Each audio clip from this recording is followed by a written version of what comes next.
Dear students, myself Harish sir is there.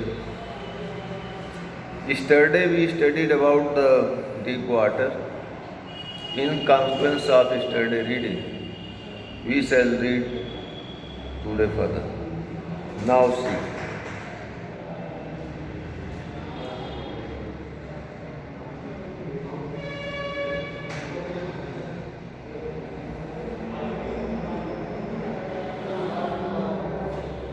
A few years later,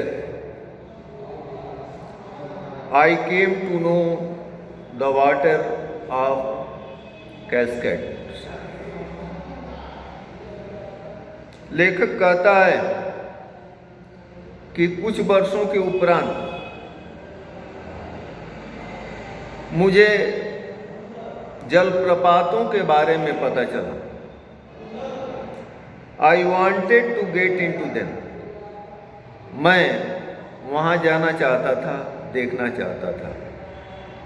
And whatever I did, whether I was wading the Titan or bumping river bathing in warm lake of Goat Rock, the terror that had seized me in the pool would come back.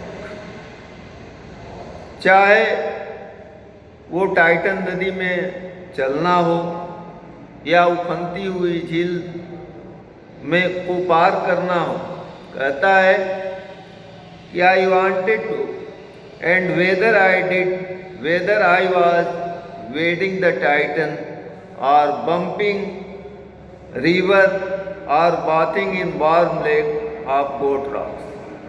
चाहे goat rock की गर्म पानी में स्नान करना हो, जो पानी का जो भय था वो मुझको आकर के आच्छादित कर लेता था, घेर लेता था. कहने का मतलब ये है कि जब भी लेखक का सामना पानी से पड़ता था, चाहे वो पानी में पैदल चलना हो, चाहे उफनती हुई झील में चलना हो या गर्म पानी के सोते में नहाना हो, उसे पानी का भय जो है घेर लेता था. I would take possession of it would take possession of me completely. मैं पूर्ण रूप से भयग्रस्त हो जाता था. My legs would become paralyzed. मेरे पांव जो है लकवाग्रस्त हो जाते थे. Icy horror would grab my heart.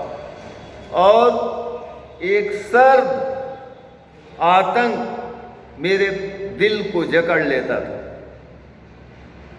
This handicap stayed me as the years rolled by. जैसे जैसे समय बीतता गया, इस भय ने मेरा पीछा नहीं छोड़ा.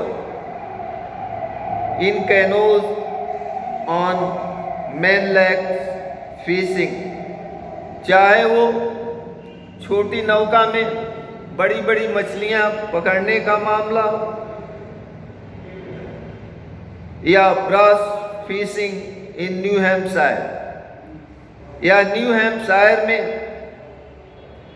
मछली पकड़ने का मामला हो, या trout fishing on the Deschutes and Metolius in Oregon, या ओरेगन में मेटोलियस या डेस्ट्यूट में मछली पकड़ने का मामला, fishing for salmon on Columbia, या कोलंबिया के तट पे मछली पकड़ने का मामला हो, at Bumping Lake in the Cascades, या किसी जलप्रपात में जाने का मामला हो, where I went the haunting fear of waterfall.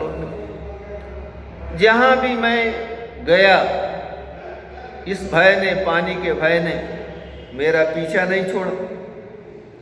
It ruined my fishing trip. इसने मेरे मछली पकड़ने के ट्रिप को, आयोजन को बर्बाद कर दिया। Deprived me Joy of canoeing, और जो छोटी नौका का चालन होता है उस आनंद को इस भय ने समाप्त कर दिया। बोटिंग एंड स्विमिंग, तैराकी और नौकायन की सारी खुशियों को बर्बाद कर दिया इस भय ने। I used every way I know to overcome this fear, but it held me firmly in its grip. मैंने भरसक इस भय को समाप्त करने की कोशिश की। जहाँ तक मेरे से हो सका मैं कोशिश किया कि ये भय मेरे अंदर से समाप्त हो जाए। Finally 1 October I decided to get an instructor and learn to swim. अंतोगत्वा 1 अक्टूबर को मैंने तय किया कि मैं एक प्रशिक्षक के द्वारा तैराकी सीखूंगा। I went to a pool and practice 5 days a week an hour each day। और मैं तरणताल में तैराकी सीखने के लिए गया। सप्ताह में 5 दिन रोज 1-1 घंटे मैं तैराकी सीखा करता था। The instructor put a belt around me. जो प्रशिक्षक था उसने मुझे एक बेल्ट बांध दी, और वो बेल्ट और rope attach to the belt when they went through pulley that ran overhead cable. और वो बेल्ट जो है एक रस्से से बंधी होती थी। वो रस्सा एक पुली तक जाता था, और वो पुली जो है एक तार के द्वारा, एक लोहे के तार के द्वारा संचालित होती थी। He held on to the end of rope। एक छोर पर मेरा प्रशिक्षक रस्से को पकड़े होता था। And we back and forth across the pool। और हम उस तरणताल में आगे पीछे हुआ करते थे। Hours after hours, घंटे दर घंटे, डे आफ्टर डे, दिन दर दिन, वीक आफ्टर वीक, सप्ताह दर सप्ताह, ऐसा जो है चलता रहा। On each trip across the pool a bit of panic seized me. और जब भी मैं तरणताल को पार करता था, पानी का भय मुझको बुरी तरह से जकड़ लेता था। Each time the instructor relax his hold on the rope. हर बार तरणताल को पार करते हुए मेरा प्रशिक्षक रस्से पर अपनी पकड़ को ढीली कर देता था। And I went under. Some of old terror return and my legs froze. और जब मैं पानी के अंदर चला जाता था तो मेरा पुराना भय जागृत हो उठता था और मेरे पांव जम जाते थे। It was 3 months before the tension began to slide। मेरा पानी के प्रति भय को जाने में तकरीबन 3 महीने लग गए। Then he taught me to put my face under water and exhale and raise my nose and inhale। और उसके पश्चात हमारे प्रशिक्षक ने पानी के अंदर मुंह डाल करके सांस को छोड़ना और पानी के अंदर से सिर उठा करके सांस लेना सिखलाया। I repeated the exercise 100 of times. मैंने इस प्रक्रिया का अभ्यास सैकड़ों बार किया। Bit by bit I set part of panic. धीरे धीरे मेरा भय जो है जाता रहा। That seized me when my head went under the water. वह भय जो मुझको पानी के अंदर सिर प्रवेश करने पर घेर लेता था, वो भय धीरे धीरे मेरे अंदर से समाप्त होता रहा।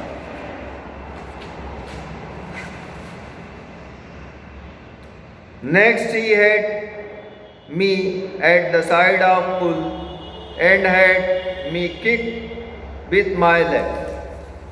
तदुपरांत मेरा प्रशिक्षक मुझको तरणताल के किनारे ले गया और उसमें पैर छपकाने के लिए, पैर पटकने के लिए कहा। For which I did just that. हफ्तों मैंने वो काम किया। At last my leg refused to work. At first my leg refused to work. शुरुआती दिनों में मेरे पांव काम करना बंद कर दिए। But they gradually relaxed. लेकिन धीरे धीरे वे सहज हो गए। And finally I could command them. और अंतोगत्वा मैंने इस पे नियंत्रण पा लिया। Thus piece by piece he built a swimmer. इस प्रकार से धीरे धीरे हमारे प्रशिक्षक ने एक तैराक तैयार कर लिया। And when he had perfected each piece, he put them together into an integrated whole. और जब हमारे प्रशिक्षक ने तैराकी के सारे गुण मेरे को सिखला दिए, उसके बाद से उसने सारे गुणों को एक साथ समावेशित कर दिया, एकीकृत कर दिया। इन अप्रैल से, और अप्रैल के महीने में हमारे प्रशिक्षक ने मुझसे बोला, नाउ यू कैन स्विम, अब तुम तैर सकते हो। Dive of and swim the length of pool, गोता लगाओ और इस तरणताल को पार करो। क्रॉल स्ट्रोक, ये तुम्हारा क्रॉल स्ट्रोक होगा। Thank you for today, that's all.